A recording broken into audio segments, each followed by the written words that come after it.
son's like, it's way too crowded. Why are there all these people here?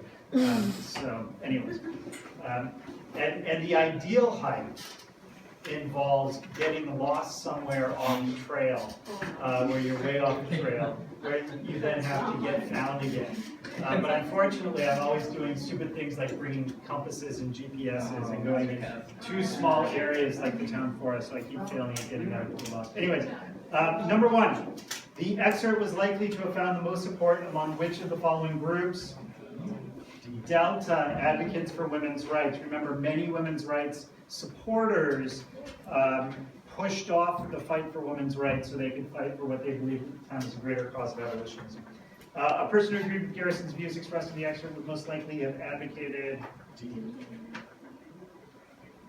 D, immediate emancipation. The type of views expressed in this excerpt emerged directly from which of the following trends?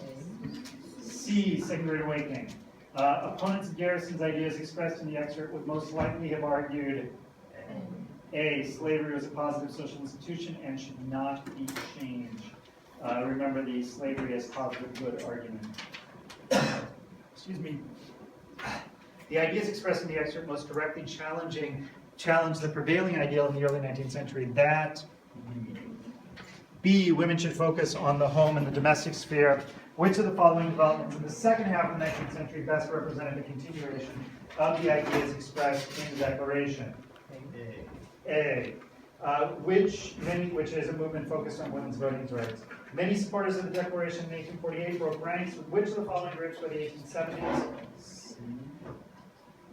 A. The correct answer is C, supporters of the 15th Amendment. Remember, 15th Amendment provides voting rights for African Americans. So if you're a little bit hazy on the Reconstruction amendments.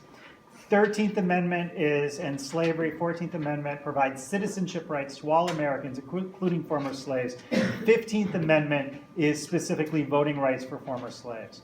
But in the 14th and 15th Amendment, by explicitly giving voting rights to African Americans, while not at the same time extending voting rights to women, angers a lot of women's rights activists, such as Susan B. Anthony, who tries to vote anyways and gets arrested in Rochester, New York for voting.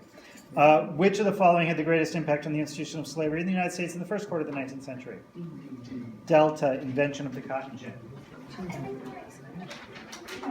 All right, so what sort of questions are people wrestling with right now after going through that quiz? What sort of specific issues are there? So this is kind of just a general question, but with the quote, the Garrison quote, I'm not positive. I mean, obviously, I don't have it in front of me anymore, but I didn't think it said what he believed about slavery. It just kind of said I will not back down or whatever. It said Bruce Brown's papers. Did it? Okay. Yeah, this is the thing. Because obviously I remembered what he was fired up about because we did that seminar. If there's a quote like that where you can't remember I guess what the person's stance is, what are your suggestions for that kind of thing? I mean, I guess if it says abolitionist, then you would know. Do you think that it usually has some sort of clue, or is it just? So here's what I will say. Number one, you really should know William Lloyd Garrison, the writer. Yeah. That's something that's been asked about numerous times. There's actually one year they had a multiple choice question with a really fun question, where it's almost this exact same quotation. I will be as harsh as truth, as uncompromising as justice. But he's talking about the immediate enfranchisement of African Americans, and it's in 1865. So that actually may have been from the last issue of the Liberation. So the purpose of these types of questions is they're supposed to force you to use primary sources, but it's not supposed to be reading comprehension. So you're supposed to combine what you know coming in with what you are getting from the document in order to answer it. So none of them should be straight reading comprehension. Some of them may be, hey, this made you think about, but their question's really about something else. So you'll get some of those. And I will tell you, writing that type of question is a really, really hard thing to do. It's easy to write reading comprehension questions. It's hard to write reading-inspired questions mixed with outside information. And so some of the questions, I think, do a better job than others. But that's like question 3.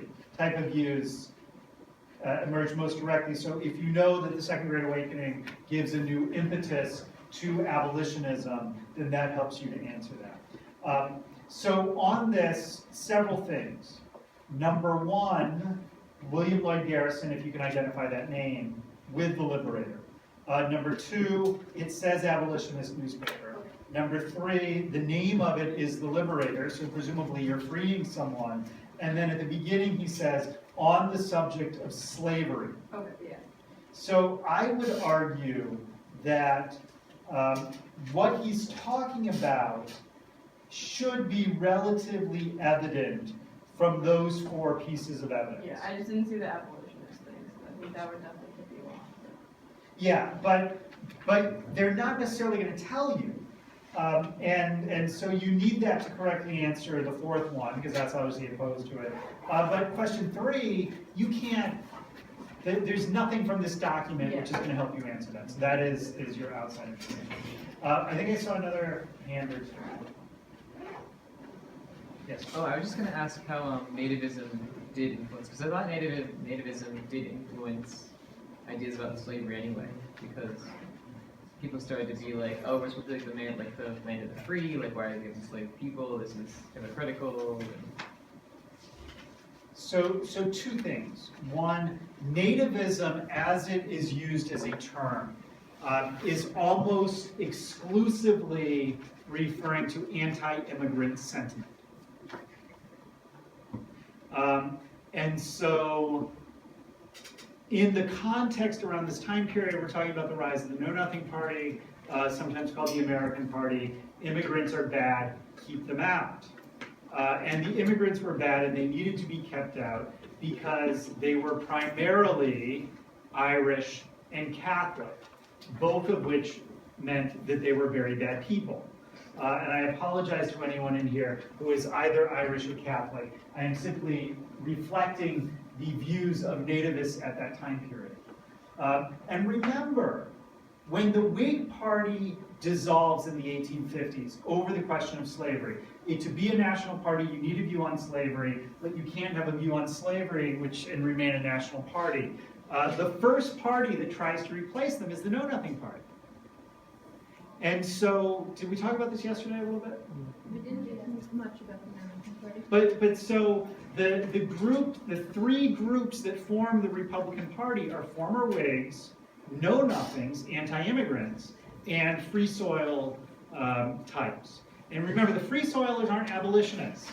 The Free Soilers are no spread of slavery into the Western territories. Many of them were also no spread of black people into the Western territories. And so there isn't the way, how should I put this? There certainly are abolitionists who are also natives.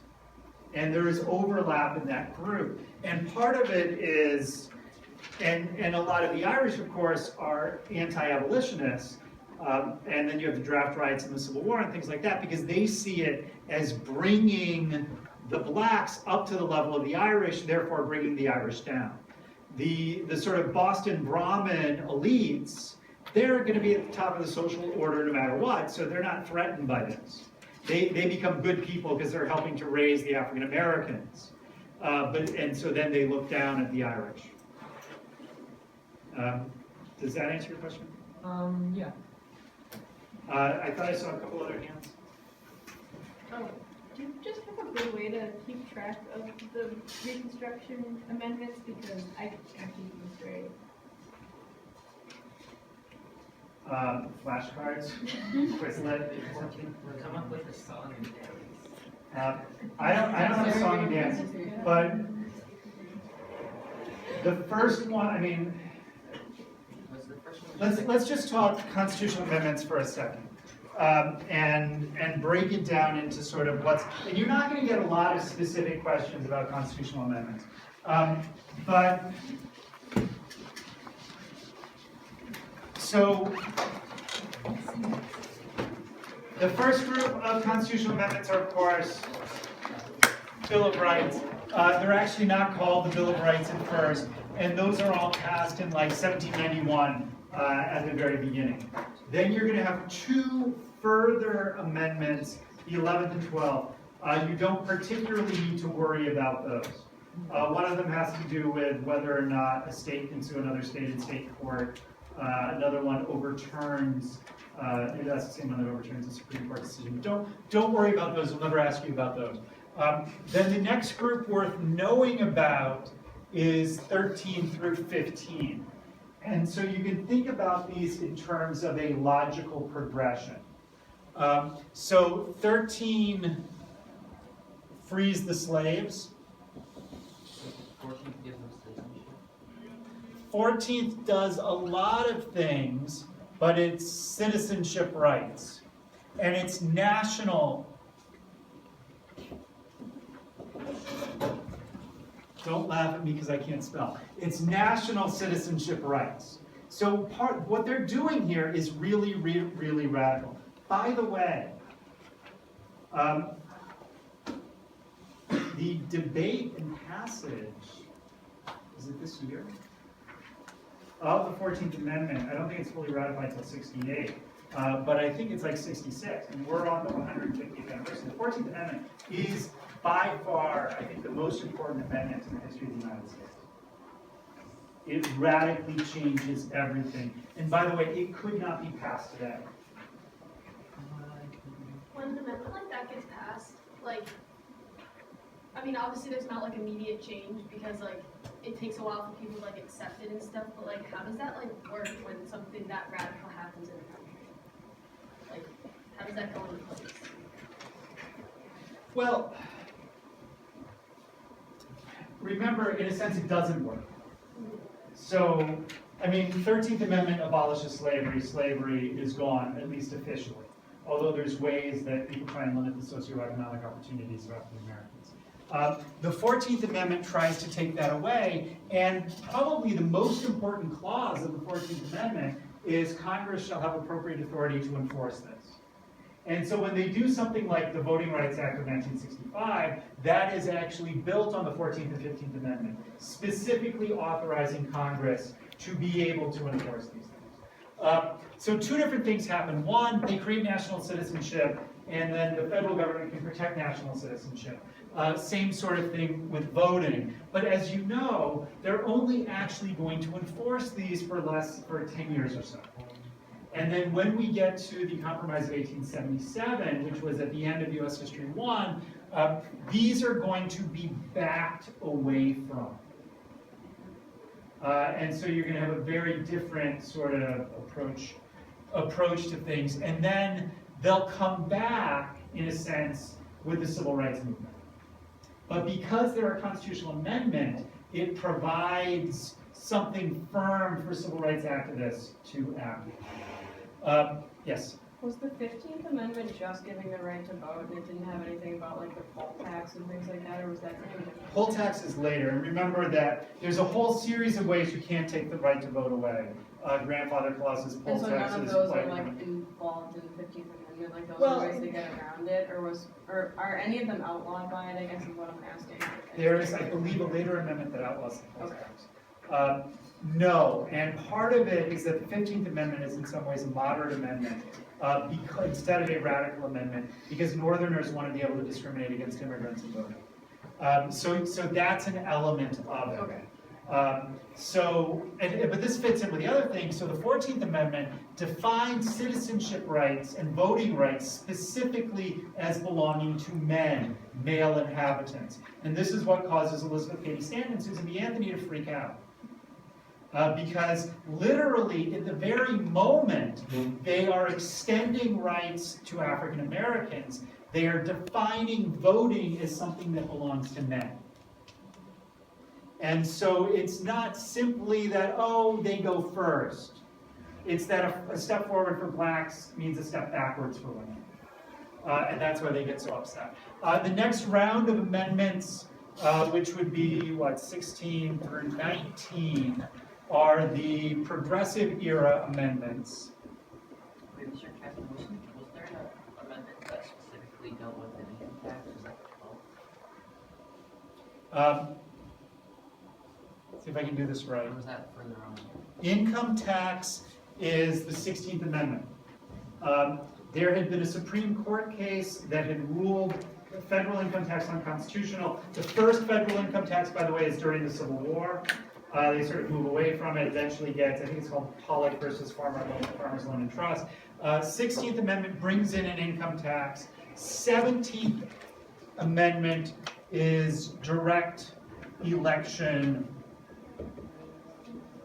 of senators, and then 18th and 19th should be linked in your minds because they come into effect at the exact same time. 18 is prohibition, and 19 is women's suffrage. I do not believe that, 21st repeals prohibition. I do not believe that there has ever been a question that has dealt, or a document that has dealt with amendments other than these on this list here. If you take a peek up next year, then there will be far more dealing with amendments and specifically what they do. I'll get you in 1 second, Alex. I did want to point out with the 14th Amendment that the 14th Amendment puts in place some things which only get interpreted later on. So one of the things that it says is a state cannot take away the privileges or immunities of citizens of the United States. So what are those privileges and immunities? And they start writing in the Bill of Rights into that. So this is where the federal government begins to say that the Bill of Rights is binding on the states. So in 1947, they will say states cannot take away your First Amendment free speech rights. And then, no, actually, I'm sorry, I lied to you. That's in the 1920s, Hitler v. New York. And then ever since, anyways, 1947, they start applying it to religion. And that's where they say that, for the first time, they're really saying states can't have a state church. And you can't have Bible reading, things like that. That's based on the 14th Amendment, selective incorporation of the First Amendment, and making it binding on states and municipalities. Alex, we still have like 5 minutes. I don't know what we're Alright, so how was the government able to make revenue if they didn't have an income tax? Like, what are the ways? The primary sources of revenue for the federal government prior to the income tax are tariffs. Remember, this is a huge part of Hamilton's financial plan, and then we later get to protective tariffs. Certain types of excise taxes, remember the whiskey tax, which leads to the Whiskey Rebellion. And then very, very significant source of revenue for the federal government throughout the entire 19th century is going to be, of course, selling Western lands. So funding the government requires displacing Native Americans. And so we don't always think about this, but like George Washington during the Revolutionary War, going out into Iroquois, Haudenosaunee territory in like western New York, is literally ordering his commanders to burn all of their crops. This is just the sports announcements. We have varsity baseball will hit in the cages from 3 to 4:30 p.m. JV1 baseball will practice at 5:30. JV2 baseball will practice at 4 p.m. Girls tennis practice is canceled. Boys tennis will practice 3 o'clock to 4:15 p.m. Meet in the cafeteria. The track meet is postponed, but the teams will practice after school. And this is another announcement. All students hoping to go on the Earth Day hike must have a signed permission slip turned in to Mr. Castner by Thursday. Permission slips are available from Mr. Castner and are on his Google site. Hike slots will be filled. First come, first served. Thank you. Have a good day. Bye. All right, so did I finish answering your question? We may spend a little bit more time on this. I was hoping for us to spend some time just thinking about periodization, but in terms of things like Supreme Court amendments, 13, 14, 15, very important. These progressive era ones, very important. You should have a set of notes that talks about that. So the amendments tend to come in waves. They tend to reflect the values of that time period. Oh, that's what I want to say about the income tax. The income tax is also significant for prohibition because alcohol taxes were a major source of revenue for the government. How are you going to replace that source of revenue? And so by having an income tax, you get rid of the argument that says, oh, if we ban alcohol, government revenue is going to dry up.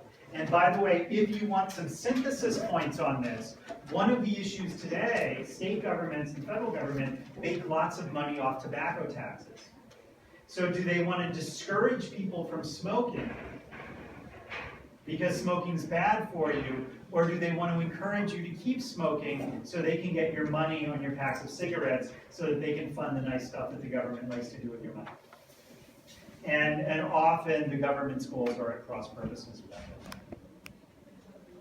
All right, please come in with whatever questions you have. When is the last day we're gonna have an SAT?